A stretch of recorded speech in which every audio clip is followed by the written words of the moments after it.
Hello guys, welcome to my YouTube channel.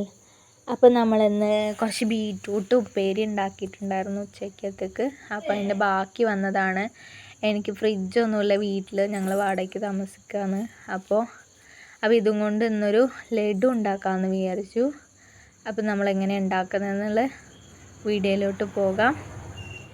ഇത് ഞാൻ നന്നായിട്ട് അരച്ചെടുക്കണം കേട്ടോ. അപ്പോൾ ചെറുതാക്കി നമ്മൾ മിക്സി ജാറിലോട്ട് പൊട്ടിച്ചിട്ട് കൊടുത്തു. എന്നിട്ട് നന്നായി ഒന്ന് ക്രഷ് ചെയ്ത് എടുക്കണേ. അപ്പോൾ ക്രഷ് ചെയ്ത് എടുത്തിട്ടുണ്ട്. ഇനി അതിൻ്റെ ജ്യൂസ് എടുക്കണം നമുക്ക്. അതിൻ്റെ ജ്യൂസ് നന്നായിട്ട് പിഴിഞ്ഞ് ഒരു അരിപ്പ് വെച്ചിട്ട് നന്നായി പിഴിഞ്ഞെടുത്തു. മുക്കാൽ ഗ്ലാസ്സോളം നമുക്ക് വെള്ളം അതിൻ്റെ ജ്യൂസ് കിട്ടുവേ. അപ്പോൾ ഇതാ ജ്യൂസ് കുറച്ച് കിട്ടിയിട്ടുണ്ട്. ഇനി നമ്മൾ അടുത്തായിട്ട് പഞ്ചസാര ഒന്ന് ഏലക്ക ഇട്ട് അടിച്ചെടുക്കണം. അപ്പോൾ ഫസ്റ്റ് ട്രിപ്പ് ഞാൻ അടിച്ചെടുത്തു, അത് ഞാൻ കാണിച്ചില്ല, വിട്ടുപോയി. അപ്പോൾ ഇതാ ഫസ്റ്റ് ട്രിപ്പ് അടിച്ചത് ഞാൻ കാണിക്കാവേ. ഇതാട്ടോ ഫസ്റ്റ് ട്രിപ്പ് അടിച്ചത്, ഏലക്ക ഇട്ടിട്ടുണ്ട്. ഇനി നമുക്ക് അടുപ്പ് കത്തിച്ച് പാൻ വെക്കാം. അയ്യോ ഗായ്സ്, ആകെ പാളിപ്പോയി. എന്തായാലും ലൈറ്ററൊക്കെ കംപ്ലൈൻ്റ് ആയിട്ടുണ്ട്, അതാണ് മെഴുകുതിരി വെച്ച് കത്തിക്കുന്നത്.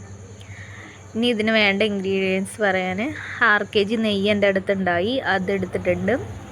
പിന്നെ നമ്മളെ ബീറ്റ്റൂട്ട് ജ്യൂസ്, പിന്നെ പഞ്ചസാര, ഏലക്കയിട്ട് പൊടിച്ചത്, പിന്നെ റവയാണ് നമുക്ക് വേണ്ടത് കേട്ടോ. അപ്പോൾ നമുക്ക് സ്റ്റാർട്ട് ചെയ്യാം. ഫസ്റ്റ് പിന്നെ നട്ട്സ് ഉണ്ട്, അണ്ടിപ്പരിപ്പും മുന്തിരി എടുത്തിട്ടുണ്ട് നട്ട്സായിട്ട്. നമ്മൾ നന്നായി ഒന്ന് ഗോൾഡൻ കളറായി വരുന്നവരെ ഒന്ന് പാനിലിട്ടൊന്ന് ചൂടാക്കി എടുക്കാം.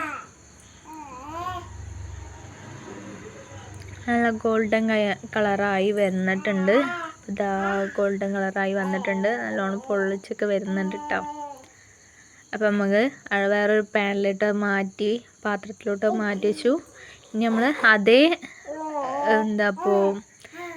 നെയ്യിൽ തന്നെ റവ വറുത്തെടുത്തു. അപ്പം ഞാൻ പാന് കുറച്ച് ചെറുതായതുകൊണ്ട് ഇളക്കാനൊക്കെ ബുദ്ധിമുട്ടല്ല. അപ്പം ഞാൻ വേറൊരു ചട്ടിയിലോട്ട് ഇട്ടിട്ട് അതിലോട്ട് നമ്മൾ ബീറ്റ്റൂട്ട് ജ്യൂസ് നന്നായി ഒഴിച്ചു കൊടുത്തു.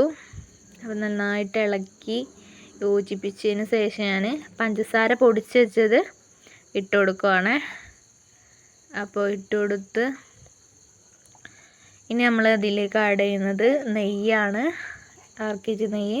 അപ്പോൾ എൻ്റെ അടുത്ത് കുറച്ചേ ഉള്ളൂ, എത്രത്തോളം നമ്മൾ ആഡ് ചെയ്യണോ നെയ്യ് അത്രത്തോളം ടേസ്റ്റ് ഉണ്ടാകും കേട്ടോ. അപ്പോൾ നന്നായിട്ട് മിക്സ് ചെയ്ത് കൊടുക്കുക. നന്നായിട്ട് മിക്സ് ചെയ്ത് അടിയിലൊന്നും പിടിക്കാതെ, അടിയിൽ പിടിക്കാണ്ട് ശ്രദ്ധിക്കണം. നന്നായിട്ട് കൈ വിടാണ്ട് നന്നായിട്ട് ഇളക്കി യോജിപ്പിക്കുക. എന്നിട്ട് ഇത് അടുപ്പ് ഞാൻ ഓഫാക്കി കൊടുത്ത് നന്നായിട്ട് ഇളക്കി ഒന്ന് പാകമാക്കിയതിന് ശേഷമാണ് ഞാനിപ്പോൾ ഇത് കാണിക്കുന്നത്. നന്നായിട്ട് കുറച്ച് നെയ്യ് അതിൽ ഉണ്ടായിരുന്നു, അത് ഞാൻ കയ്യിൽ നല്ലോണം തുടച്ചിട്ട് അത് ഉരുള പിടിക്കുകയാണ്. അപ്പോൾ ഇതാ നമ്മുടെ ലഡു ഇവിടെ റെഡി ആയിക്കൊണ്ടിരിക്കുകയാണ്.